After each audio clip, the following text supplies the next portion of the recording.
Hi, I'm Elizabeth. And I'm Cindy. And we're here with another feeding frenzy for the 40-day prosperity plan.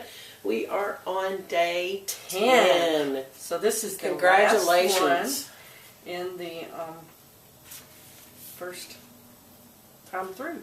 Mm-hmm. But before we start, I wanted to say thank you to everybody that's responded on the blog.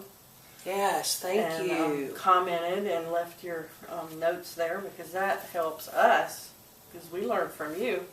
Well, that's where we get our feeding. Mm-hmm. And it encourages us to keep doing this, because it's not always easy. And speaking of that, we just had a minor meltdown in another one, and so another one. Oh, in another tape. In another tape. And I just wanted to let them know that it's coming, that we want to give them some encouragement to keep going even when things get tough. Yeah. So we did go ahead and keep that video, and so it's on the way. So if you're holding out for day 10 to see if anything exciting happens, then we say stay tuned for number 11, because it's a doozy, I guess. Well, it won't be number 11. Well, it might be 10B then. Yeah, it'll just be an extra bonus. A bonus video. All right, day 10. I keep my mind and thoughts off this world, in quotes, and I place my entire focus on God within as the only cause of my prosperity. I acknowledge the inner presence as the only activity in my financial affairs, as the substance of all things visible. I place my faith in the principle of abundance in action within me. So tell me, how do you keep your mind and thoughts off this world and place your entire focus on God within as the only cause of your prosperity? Yeah, that was a hard one to do, especially when life is hitting you square in the face. So what does it mean to you to keep your mind and thoughts off this world? And it's in quotes.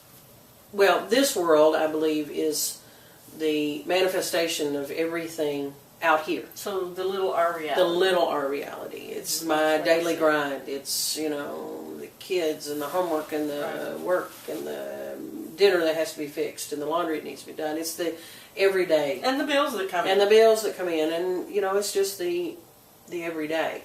Now, keeping my mind off of it, especially when, we're living in it, is difficult. Mm-hmm. It is difficult. So I have to do that a moment at a time.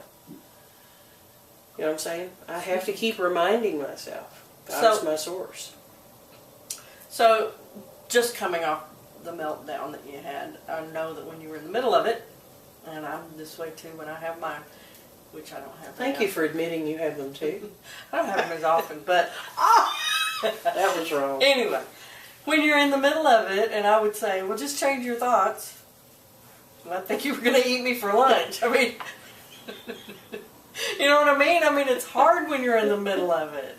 It's hard for me too. I mean, how do we change our thoughts when that's all we can think about? When we're so upset and we're so angry, and we're so mad, or we're so whatever. Well, for me, when I'm in the middle of it, I have to make a change in something.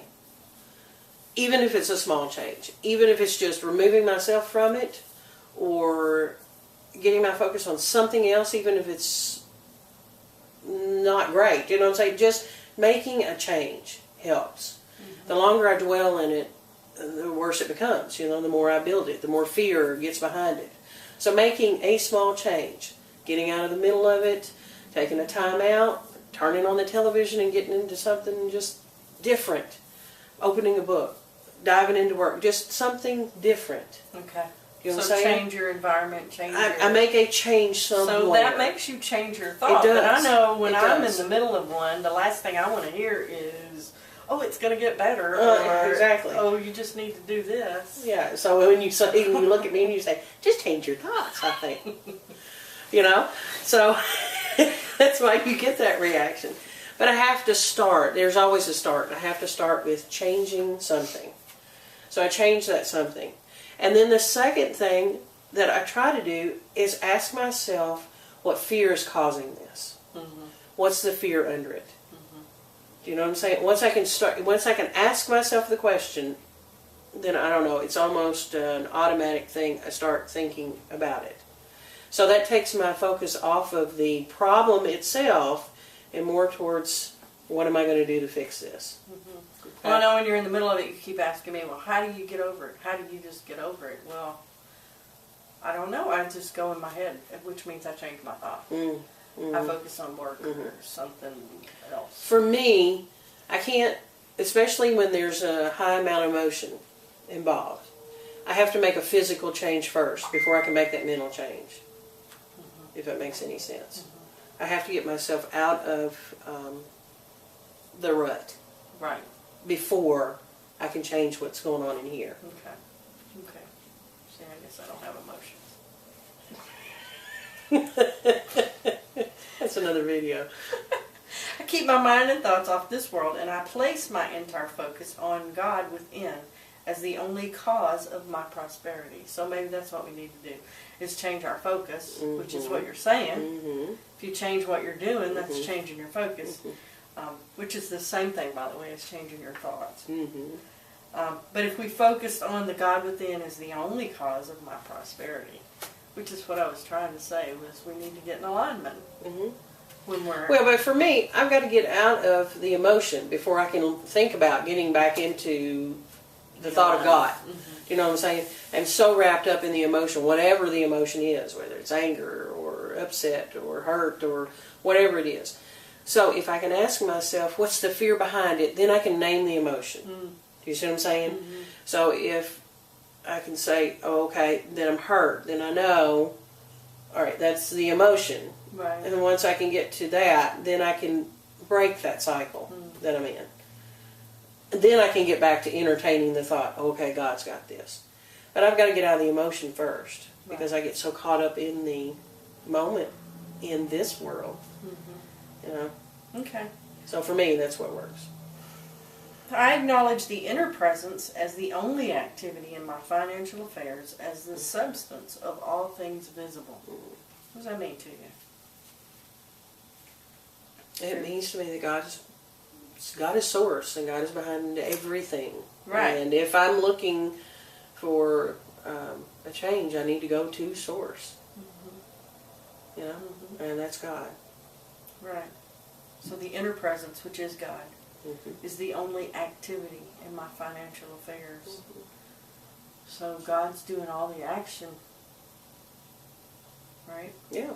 And the substance of all things visible. So everything in this world, little our reality, is God. Is God. It's made It all of comes God. from It's God. come from God. It goes back to God. I place my faith in the principle of abundance and action within me. What does that mean? What does it mean to place our faith in anything? No. For me, that statement simply says, I place my faith in the action of God. What does it mean to place your faith in something? To trust it's going to happen. To trust it's going to work. To trust in is what I put my faith in. Is what I trust in. You know? Okay. So it's for what you me, believe. You faith truly believe. and trust are interchangeable. It's what I trust in. It's what I believe in. But I know a lot of people who say, I have faith in God, or I have faith that this will work, or I have faith in this and that. But yet their actions don't show that. You know? So it's more than just having faith. It's having faith and knowing. Okay, Yeah. so what's that difference to you? The difference to me is getting in the wheelbarrow, like I talked before. You know, if I believe something, well, for instance, I can tell you all day I'm not afraid of snakes, but when one shows up right here in front of me, you'll find out whether I really believe that or not. You know, you'll see what my real belief is when I'm faced with that situation. I could say I trust God with my finances, but if I panic when a bill comes in, I'm not really trusting God with my finances. Right. You know, and that's what I was doing a year ago. Is I was saying, yes, I trust God, and I know He's my source, and blah, blah, blah, but when the bills came in, I panicked. Or if an unexpected bill came in, I especially panicked. Or if something unexpected happened, and somebody had to go to the doctor, or whatever, I panicked, you know. So it's all about, you see the fruits of the labor, right? It's the action that follows the statement. Right, and now, there's days I still panic, but not nearly as often, and not nearly as bad when it does happen. I get out of it a lot quicker, hopefully, than I used to, because I do have faith that God is my source. And But that comes back to the having to keep reminding. Right. Because I mean, you do get swallowed up in the panic of it. Exactly. In the fear of it. I mean, every time I pay bills, I get in a bad mood, And now, Yeah, I know. now it just doesn't bother me as much, because every time I start to panic, I say, God is my source. God's got this. So what does that do for you? Is that What does what do? when you said, as soon as I start to panic, I say, God is my source. What does that do for you in that moment? It reminds me that He's not let me down yet. Every time I do that, something happens. Another check will come in, or another client will call, or something happens to take care of it, or a bill's wiped out, or whatever. Is there anything physical that happens for you? For Physical? me, once I remind myself, there's a physical calming. Oh yeah, For me. definitely. And for me, it's also my focus just changes. I just tell myself, God is my source. I don't have time to worry about that right now. And then I just immediately start thinking about something else, and just decide I am not going to worry about that, because that's not going to help the situation. It's easier said than done, but it's getting easier to do it now. It's a practice. It's a practice. It's a practice. The more I do it, the easier it I had to gets. start out with, I refuse to panic. I refuse to panic. Just to kind of tamp down that fear that was taking over. Do you know what I'm saying? And then remind myself, God is my source. I refuse to panic. God's got this. Right. And for a while there, I was feeling, I felt like we were supposed to be doing what we're doing now, which is these videos and some other things with our jobs. But then every time I would panic, I would go look for a job, go look for a full-time gig somewhere. And I didn't realize at the time that was another form of not trusting, because every time I would start worrying, I'd go look for another job. Instead of just trusting God to be my source. With the nudges, I was getting to do what I was doing. So thank goodness I didn't get one. So now that you've been practicing that for a little while, how is it now? Have you eradicated the panic, or is it still there? Well, not completely. I'm a whole lot better than I was. And the panic gets less and less each time, and it comes less and less often. Right. And I'm not completely there yet, but I'm a whole lot closer than I was a year ago. The whole point being, no, there is no magical thing, a wand that you're going to wave to change yourself automatically. This is a process, and But it's happened quickly. But it still happens quickly, depending upon the energy we put behind it. Right. If I'm intense about it, then of course it's gonna take form and effect quicker. Right.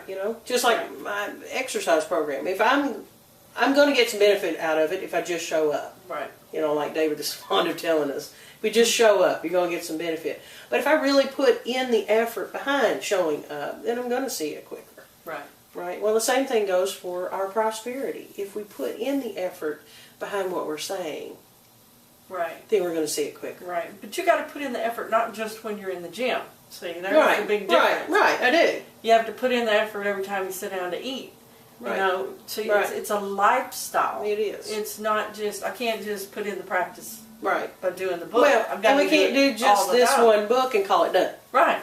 Exactly. It's got to be a daily, minute by minute. It's got to be a daily practice. Practice. Right.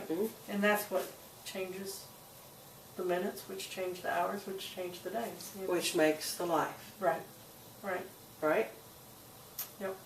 I keep my mind and thoughts off this world, and I place my entire focus on God within as the only cause of my prosperity. I acknowledge the inner presence as the only activity in my financial affairs, as the substance of all things visible.